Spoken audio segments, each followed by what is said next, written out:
In this episode of Highlight Sundays, we talk about Facebook and we talk about smartphones.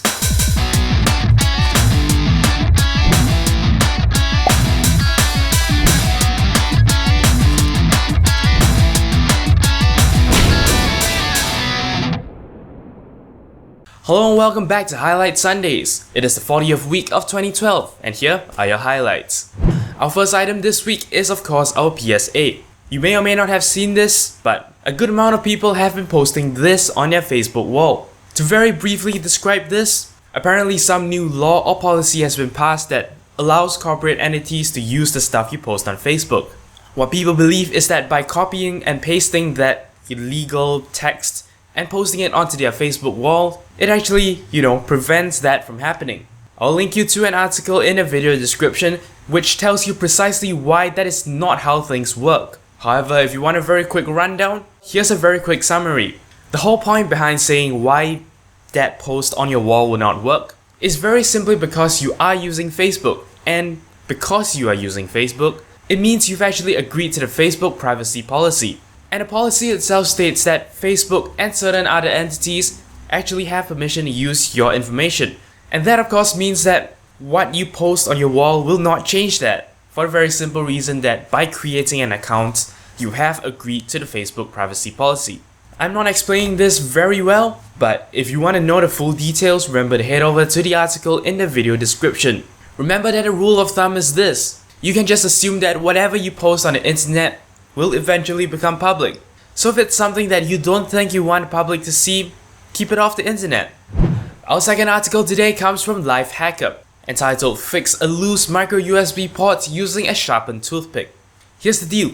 After using a phone with a micro USB port for a period of time, you may find that connectors don't fit very well into the phone anymore. According to the article, some users actually have connectors that simply don't sit into the phone at all. Of course, some people will jump to the conclusion that, there is hardware damage somewhere, but this article reassures you that that is probably not the case. According to the article, this is happening because lint and other dust and stuff is actually stuck inside the micro USB connector.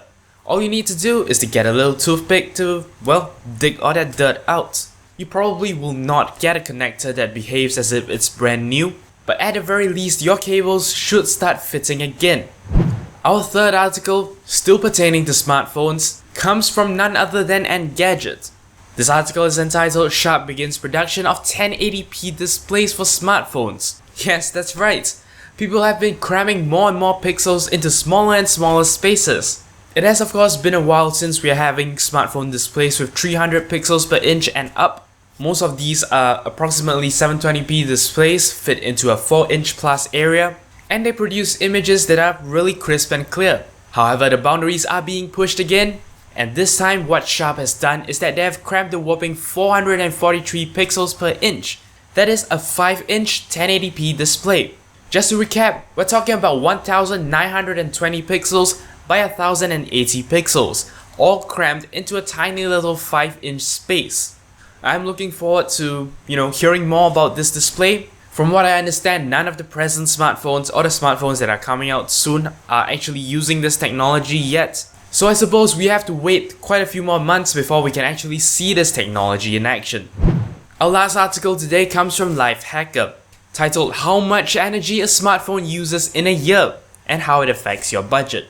So basically, this article just showcases an interesting bit of research into, the power consumption of actually charging your phone. And in case you're worried that the findings are shocking in a way, if you have an iPhone 5, you're expected to spend about 40 cents a year charging the phone. And if you own a Samsung Galaxy S3, you will be spending about 50 cents a year charging the phone. As the article says, this is quite a trivial amount of money, so I'm sure you'll be happy to know that your smartphone isn't actually destroying your budget. The article doesn't stop there. The article goes on to show the impact of energy consumption of mobile phones compared to, other more energy sucking devices. The article draws links to how smartphones are actually replacing certain bulkier items. For example, you would prefer to carry an internet-enabled smartphone instead of having a laptop if all you intend to do is to surf the internet on the road.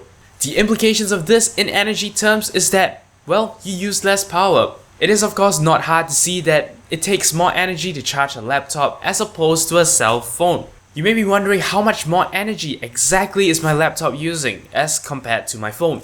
You'll be glad to know that this article also answers that question. There is a nice little graphic that shows, for example, your laptop uses 20 times more energy than your phone. A desktop PC uses 68 times more energy, and a plasma TV uses 100 times more energy. Of course, if we refer back to our previous point, remember that part of the argument presented in the article is how smartphones are actually displacing these other devices. So the point is, use your phones more. It actually saves more energy. That basically wraps up all the articles I have for you today. However, just a little vlog segment, nothing hugely important, just a little update. Unfortunately, I will be busy next weekend, which means of course I will not have time to actually shoot and edit an episode of Highlight Sundays. So yes, I'm afraid next week you will not get an episode of Highlight Sundays. However, the Monday episode will come out as usual, mainly because I'm using content that I already have. In fact, it is one of the Botanic Gardens tutorials that I originally wanted to release this week. However, I realized I have been doing Android Application Spotlight, and it's about time for a new episode. Which is why this Monday we will be getting an episode of Android Application Spotlight instead of the vlog, as I originally planned. I also have a lot of things to review, so right now I'm not at a lack of video ideas for once.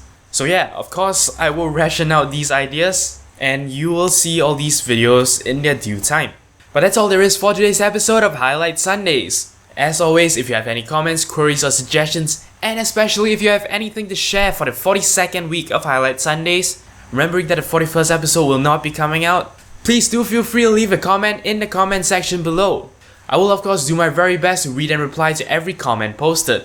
As always, I appreciate every like, favorite and subscription you give me. But that wraps up today's episode of Highlight Sundays. Thank you very much for watching. I'll see you next time. You are watching 0612 TV.